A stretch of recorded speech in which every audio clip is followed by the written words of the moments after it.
The harsh realities of slavery in ancient Greece. Imagine a life where every breath is a struggle, every sunrise brings another day of back-breaking labor, and the crack of a whip is the only music that fills your ears. This wasn't a scene from a medieval torture chamber, but the everyday reality for countless souls trapped in the brutal system of slavery that thrived in ancient Greece. Hey everyone, and welcome to the channel. Today we're diving into a side of ancient Greece that's often overlooked, the harsh realities of slavery. But before we delve into the harsh realities of this system, let's pause for a thought experiment. We all know war and debt led to slavery in ancient Greece, but there's another shocking third source. What unexpected group of people could end up enslaved? Stay tuned to the end to know the shocking answer. So where did these slaves come from? It wasn't just a matter of bad luck. Greece's constant warfare with neighboring states meant a steady supply of prisoners of war becoming slaves. Imagine entire villages, families ripped apart, condemned to a life of servitude.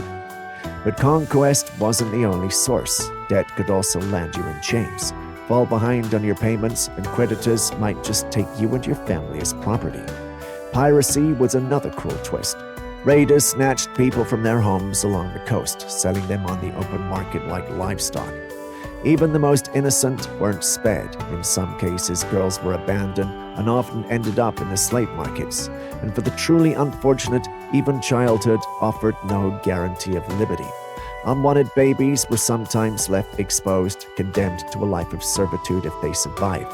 It's a harsh reality, but it paints a clear picture. For many in ancient Greece, freedom wasn't a right, it was a privilege. But how did the Greeks justify this system? Well, a big part of it stemmed from their view of the world. Greeks considered themselves superior to anyone they called barbarians, anyone outside their culture. These barbarians were seen as naturally fit for slavery. Their defeat in battle assigned their inferiority. Slaves themselves were often dehumanized. They weren't seen as individuals, but as possessions, tools to be used and discarded as the master saw fit. It was a brutal ideology that fueled a brutal system. But next we delve deeper into the daily lives of these enslaved people and just how harsh that reality could be. Now, being a slave in Greece wasn't a one-size-fits-all situation. Your fate largely depended on where you ended up. Some toiled in the scorching sun, backs spent double as they tilled vast agricultural estates. Others found themselves crammed into workshops, hammering away at metal or weaving intricate fabrics. Some, the lucky few perhaps, landed in domestic roles. They might serve as cooks, cleaners, even tutors for the children of wealthy families. Skilled slaves like doctors or musicians could fetch a higher price and enjoy slightly more freedom. Numbers are hard to pin down, but estimates suggest that slaves could make up anywhere from 1/3 to even half the population in some Greek city-states. That's a staggering number of people whose lives were defined by serving others. But numbers can't capture the true human cost. To understand that, we need to step into the daily grind, the relentless toil, the ever-present fear that defined the existence of a slave in ancient Greece. So stick around and get ready for a story that's as brutal as well as important. Now imagine waking up before dawn, the ache of exhaustion clinging to your bones like a second skin. This was the norm for slaves in ancient Greece. Cramped quarters, often shared with entire families, offered little respite. A meager breakfast of barley gruel or watery soup would fuel their day. Tasks varied depending on your skill set. In the fields under the scorching sun, they'd toil from sunrise to sunset, planting, weeding, harvesting. A back-breaking routine that never seemed to end. Mines offered a different kind of hell. Here, darkness and constant danger were their companions as they chipped away at rock, lungs filled with dust, with the ever-present threat of cave-ins or collapsing tunnels. The lucky ones, perhaps, found themselves in domestic serving.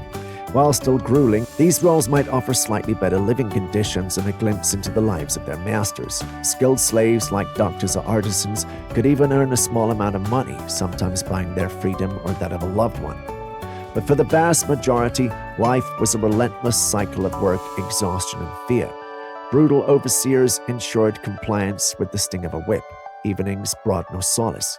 Just a return to those cramped quarters, the constant reminder of your place at the bottom of Greek society. The physical hardships were only part of the story. Imagine living in constant fear. A misplaced word, a slow step, anything could bring down the wrath of their overseer. The crack of the whip was a constant reminder of their powerlessness. Families were often torn apart, sold to different masters. The emotional toll of such separation must have been immense. Slaves had no control over their lives, their bodies, their very identities. They were property to be bought, sold, or even discarded at will. The psychological toll of this existence must have been horrific. Depression, despair, a constant yearning for a freedom that seemed like a distant dream. These were likely the unseen companions of countless slaves. Life as a slave in ancient Greece was a terrifying existence. Any hint of disobedience, any perceived slight, could bring down a storm of punishment that went far beyond a simple beating. Masters had complete control over their slaves' lives and bodies. They could brand them with hot irons, a permanent mark of ownership that was a constant humiliation. Slaves could be confined in brutal leg irons or stocks, rendering them immobile and completely at the mercy of their master. Some even faced the ultimate indignity of being rented out for gladiatorial combat, forced to fight to the death for the entertainment of others. Masters wielded a nightmarish arsenal to keep their slaves compliant. Some punishments were designed to inflict excruciating pain. Slaves might be hung by the wrists for hours, their limbs dislocated and screaming in agony. Others faced the brutal torture of the peg-legged torture, where their legs were bent backwards at the knee and secured in painful, contorted positions. The agonizing practice of phylacra was common, where the soles of their feet were repeatedly beaten with a heavy rod, shattering bones and leaving them writhing in pain. And for the most serious offenses, execution could be the final chilling consequence. But even death could be a horrific spectacle. Crucifixion, a horrific punishment borrowed from the Persians, left slaves to die a slow, agonizing death from exposure and dehydration. And for those with skills deemed valuable, the threat of mutilation loomed large. A skilled blacksmith who dared to rebel might find his hands crippled, rendering him useless. A talented doctor who spoke out of turn could face the removal of his tongue, silencing his dissent forever. The cruelty of these punishments wasn't just about inflicting pain, it was about sending a message of absolute control, a message that any defiance would be met with a fate worse than death. Masters used these horrific tactics to break the spirit of their slaves, to create a climate of fear so profound that even the thought of resistance seemed unbearable. This culture of fear was undeniably effective, but even in the face of such barbarity, the human spirit yearned for freedom. Now we'll explore these acts of defiance, from small acts of sabotage to full-blown revolts. So don't go anywhere, because next we'll see the fight for freedom that burned right in the hearts of some enslaved people in ancient Greece. Humans have an incredible capacity for resilience, a yearning for freedom that even the most oppressive system can't entirely extinguish. Slaves in ancient Greece did not passively accept their fate. Some slaves chose flight, running away. A desperate gamble offered a chance, however slim, at a life of freedom.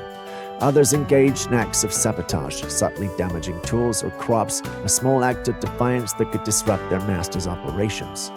The most daring act of resistance was rebellion. Groups of slaves banding together would rise up against their owners. These revolts were fueled by a desperate yearning for liberty, a chance to break the chains that bound them. One of the most famous examples is Spartacus' revolt in Roman Italy. Though geographically outside our focus on Greece, it highlights the potential for large-scale slave uprisings. Spartacus, a gladiator himself, a former slave, led a rebellion that terrified the Roman Republic for years. But these rebellions were rarely successful. The power imbalance was simply too vast. Masters had access to superweaponry and the backing of the state. Most slave revolts were brutally crushed, leaving behind a trail of death and even harsher punishments. While these uprisings may not have achieved lasting change, they were powerful testaments to the enduring human desire for freedom. They showed that even the most downtrodden could rise up and fight for what they believed in. All right, let's recap. We've delved into the dark underbelly of ancient Greece, the brutal system of slavery that underpinned much of their society.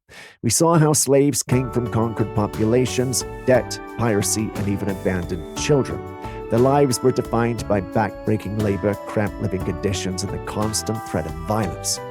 Now, it's important to acknowledge that slavery wasn't just some moral failing of the ancient Greeks. It played a crucial role in their economy.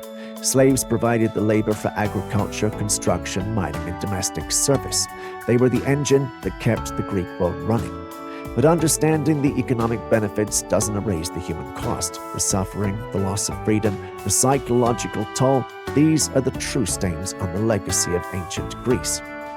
Now here's the question we posed earlier. What was the unexpected group of people that ended up being enslaved other than the war and debt? The answer is truly shocking. Abandoned children. Even children were not spared from confronting this harsh reality. Understanding the realities of slavery in ancient Greece forces us to confront this uncomfortable truth. Thanks for watching this look at the harsh reality of slavery in ancient Greece. If you enjoyed this video, be sure to like and subscribe for more content that explores the hidden stories of history. Until next time, take care.